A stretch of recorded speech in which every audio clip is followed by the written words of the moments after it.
Hola, buenos días, queridas amigas, queridas hermanas. ¿Qué tal? ¿Cómo están? Hemos llegado hasta este día miércoles y vamos a seguir aprendiendo un poco más sobre la palabra del Señor. Esta palabra, esta verdad que nos hace verdaderamente libres.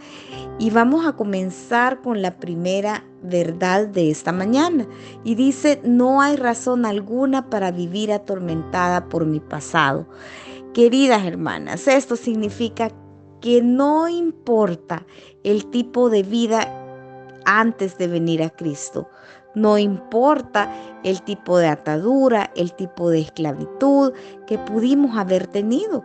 Quizás algunas fueron alcohólicas, quizás algunas tuvieron diferentes situaciones en cuanto a la ira, en cuanto al orgullo, en cuanto a la lujuria, en cuanto a los agravios que cometimos para otras personas, los agravios para nosotras mismas. Pero lo importante de esto es que si el pecado nos separa de Cristo, que es completamente cierto, también es cierto que por medio de Cristo, el peor de los pecadores puede ser limpio y renovado. Cuando venga el enemigo a querer decirnos, acordarnos de lo que fuimos en el pasado, de las cosas que hicimos, quizás del daño que causamos, hermanas, recordémonos que la sangre de su Hijo Jesucristo nos ha limpiado de todo nuestro pecado, que Él es fiel y justo para limpiar nuestros pecados. También, hermana, los sucesos de nuestro pasado no tienen por qué convertirse en obstáculos. De hecho, por la gracia de Dios, en realidad pueden convertirse en gradas, en peldaños que nos lleven a una mayor victoria y fructificación. Entonces, qué verdad más preciosa, porque cuántas veces no nos hemos sentido atacadas por lo que quizás en un pasado fue nuestra vida. Pero como dice en Primera de Corintios en el capítulo 6 y en el versículo 9, ¿no sabéis que los injustos no heredarán el reino de Dios? No erréis, ni los fornicarios, ni los idólatras, ni los adúlteros, ni los afeminados, ni los que se echan con varones, ni los ladrones, ni los avaros, ni los borrachos, ni los maledicientes, ni los estafadores heredarán el reino de Dios.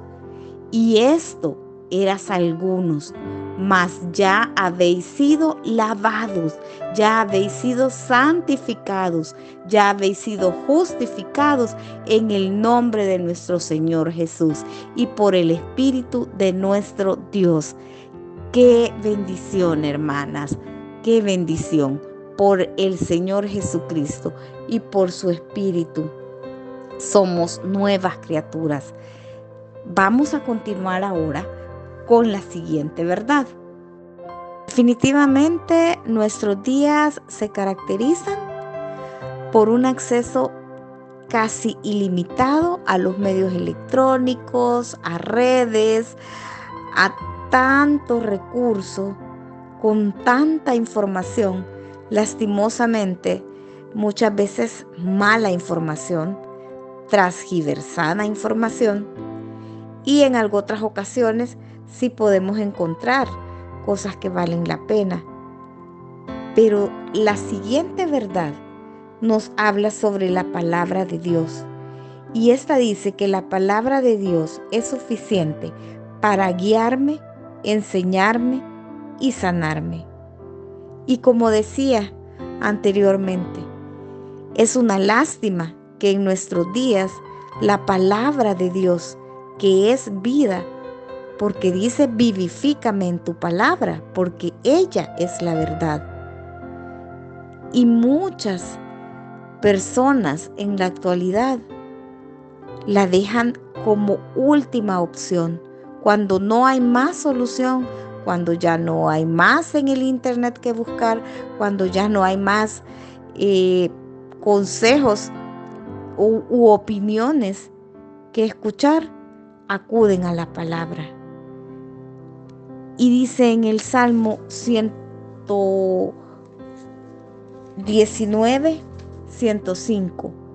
Lámpara es a mis pies tu palabra y lumbrera a mi camino. La verdad es que la palabra de Dios es viva y eficaz. Es medicina para el corazón afligido y paz para la mente atormentadas.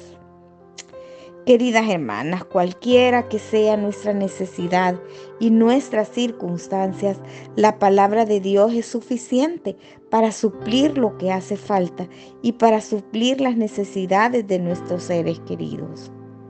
Pero ¿cómo así?, dirán ustedes. Es cierto, hermana, las personas a nuestro alrededor que están heridas y desvalidas no necesitan escuchar nuestra opinión ni nuestras sugerencias. Necesitan saber lo que dice Dios. Necesitan conocer sus mandatos, sus promesas y su camino. Si en realidad nosotros amamos a nuestro prójimo, amamos a nuestros familiares, debemos señalarles dónde encontrar la verdad. Y en oración y con amor, mostrarles cómo aplicar su palabra a su situación personal.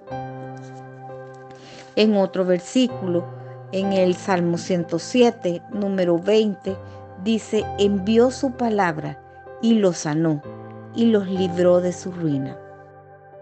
Dios me da el poder para hacer todo lo que Él me ordena por medio de su Espíritu Santo.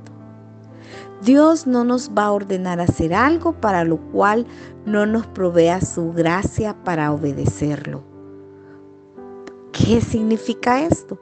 Por ejemplo, es posible perdonarlo todo. Es posible amar a todas las personas. Es posible dar gracias a Dios en todo. Es posible estar contento en cualquier circunstancia. Pero qué tremendo es para nosotros poder llevarlo a la práctica en nuestro día a día.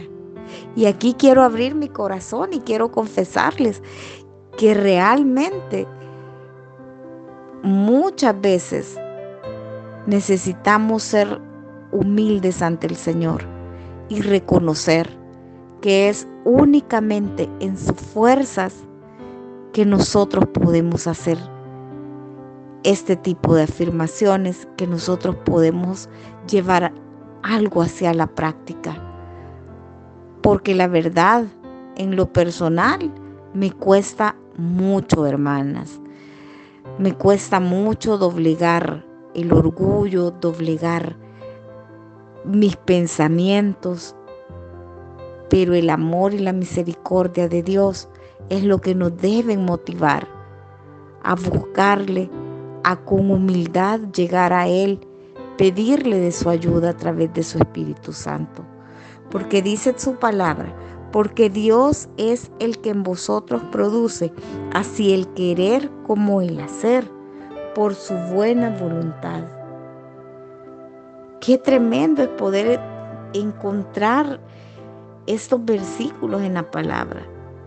Y qué tremendo es cuando nos dicen es posible perdonarlo todo. Cuando nos dice es posible amar a todas las personas. Y el Señor en su palabra nos dice: amad a vuestros enemigos, bendecid a los que os maldicen, haced bien a los que os aborrecen y orad por los que os ultrajan y os persiguen.